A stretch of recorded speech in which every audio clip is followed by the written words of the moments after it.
অন্যের জীবনে নাক গলানো পছন্দ করি না। অন্যের বিষয়ে কথা বলাটা একদমই অপছন্দের। প্রত্যেকেরই নিজস্ব একটা জীবন আছে, নিজস্ব স্বাধীনতা আছে। না আমি অন্যের বিষয়ে কখনো নাক গলাই, না আমার বিষয়ে কেউ নাক গলাবে এটা কখনো পছন্দ করি।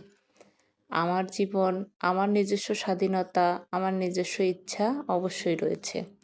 কিছু কিছু মানুষ দেখবেন অকারণেই অন্যের পিছনে লেগে থাকে। আমি এর কারণটা বুঝি না। আমার পিছনে লেগেই বা তাদের কী লাভ?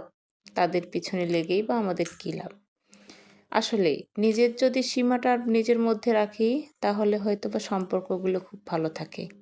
কিন্তু নিজের যখন সীমা পার করে যাব, সম্পর্ক অবশ্যই ভেঙে যাবে।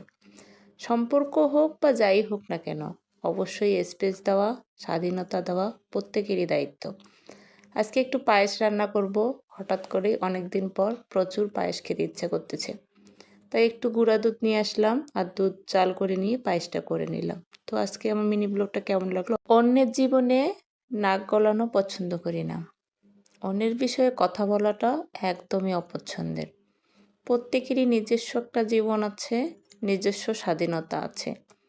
না আমি অন্যের বিষয়ে কখনো নাক গলাই, না আমার বিষয়ে কেউ নাক গলাবে এটা কখনো পছন্দ করি।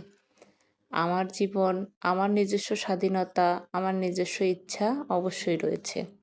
কিছু কিছু মানুষ দেখবেন অকারণেই অন্যের পিছনে লেগে থাকে। আমি এর কারণটা বুঝি না। আমার পিছনে লেগেই বা তাদের কী লাভ? তাদের পিছনে লেগেই বা আমাদের কী লাভ? আসলেই নিজের যদি সীমাটা নিজের মধ্যে রাখি তাহলে হয়তোবা সম্পর্কগুলো খুব ভালো থাকে। কিন্তু নিজের যখন সীমা পার করে যাব, সম্পর্ক অবশ্যই ভেঙে যাবে। সম্পর্ক হোক বা যাই হোক না কেন, অবশ্যই স্পেস দেওয়া, স্বাধীনতা দেওয়া প্রত্যেকেরই দায়িত্ব।